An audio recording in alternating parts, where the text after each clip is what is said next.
اعوذ باللہ السمیع العلیم من الشیطان الرجیم بسم اللہ الرحمن الرحیم سورہ یاسین آیت 68۔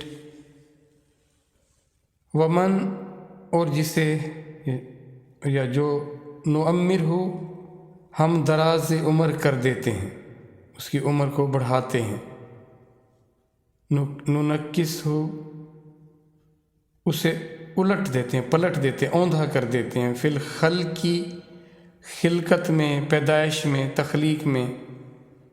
افلا یعقلون کیا وہ سمجھتے نہیں؟ اور جس کو ہم بوڑھا کریں، اوندھا کریں اس کی پیدائش میں، پھر کیا ان کو سمجھ نہیں؟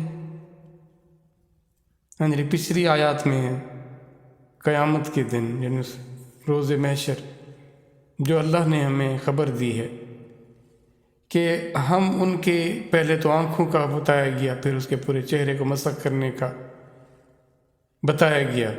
اب یہ بات تمہیں سمجھ نہیں آ رہی، تم اپنی زندگی میں اس کا تجربہ کر رہے ہو، دیکھ رہے ہو کہ کیسا جوان ہوتا ہے، اس کی جوانی کا، پھر دیکھیں کیسے بچپن ہوتا ہے، وہ ناتوان ہوتا ہے، کیسے اس کو سہارے کی چیزوں کی ضرورت ہوتی ہے، پھر کیسے اللہ تعالیٰ اس کو مزید اس کے اندر اس کی قوت کو، اس کی اس معاملات کو اور بہتر فرماتے ہیں، اس کو نرش کیا جاتا ہے، اس کی پرورش کی جاتی ہے، پھر وہ کیسے جوانی کے شباب کی طرف آ جاتا ہے۔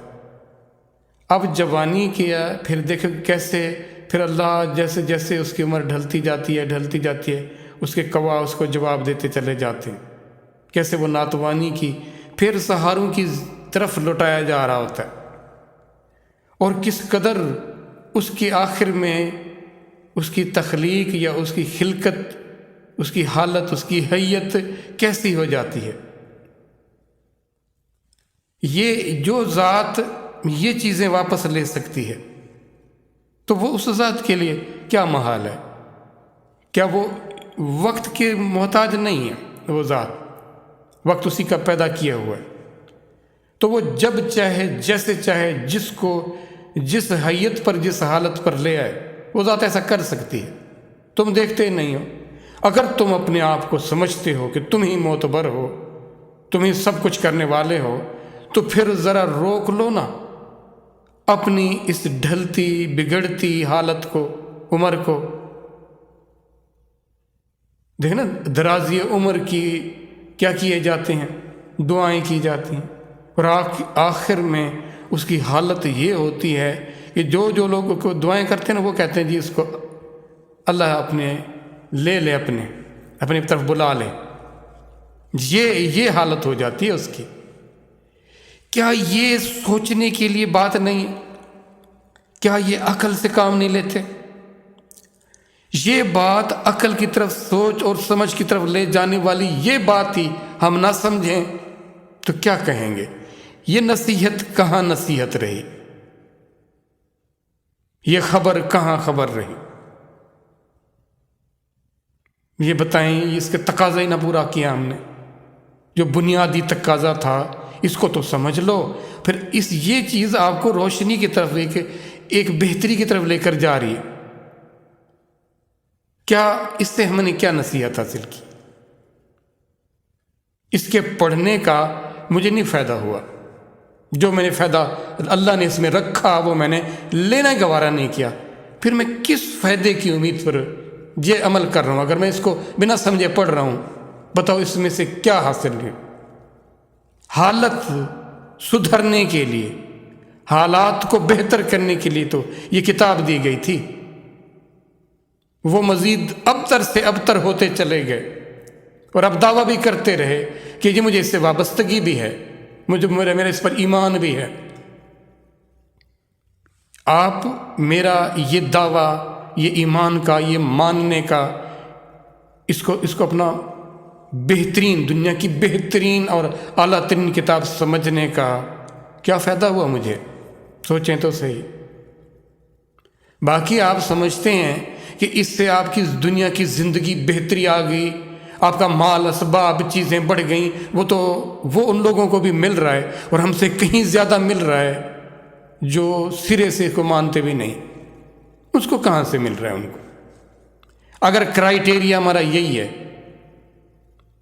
صحت اس سے جی میرے مسائل حل ہو گئے، دنیا کی زندگی کے ہم نے ایسے جی اس کو دم پھونک ماری، یہ کیا اور وہ ہو گیا، اللہ نے اس میں شفا رکھی ہے، اس میں کوئی شک نہیں، لیکن یہ ایک جزو ہے اس کا، اس کل نہیں ہے، یہ جزو ہے۔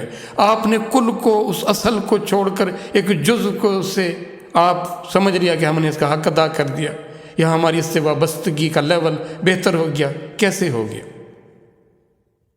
تو خدا قرآن کو سمجھیں، اپنی نماز کو، اپنے تسبیحات کو، جو کلمات آپ ادا کرتے ہیں اس کو سمجھو، پھر اس کیفیت، اس یقین کے ساتھ کرو اس کو، آپ پر اسی لمحے اس کے اثرات آنے شروع ہو جائیں گے، اور یہ اثرات آپ کے اندر وہ نکھار، وہ تزکیہ لائیں گے جو کہ بنیادی شرط ہے اس خوبصورت جہان میں جانے کی، کامیاب ہونے کی۔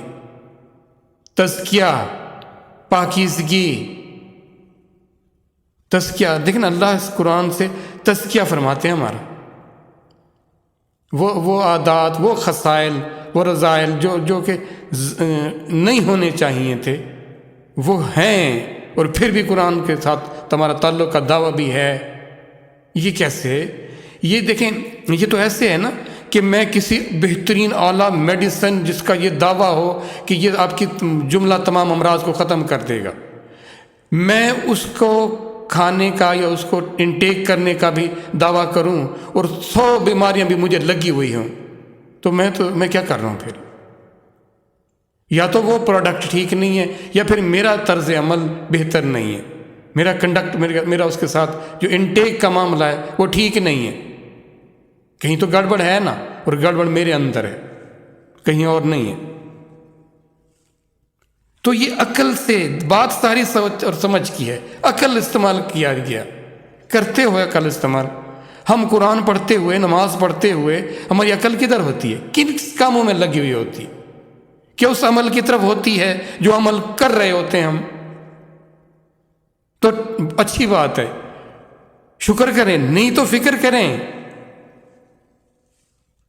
لیکن یہ فکر تو دنیا کی عارضی چیزوں میں لگی پڑی۔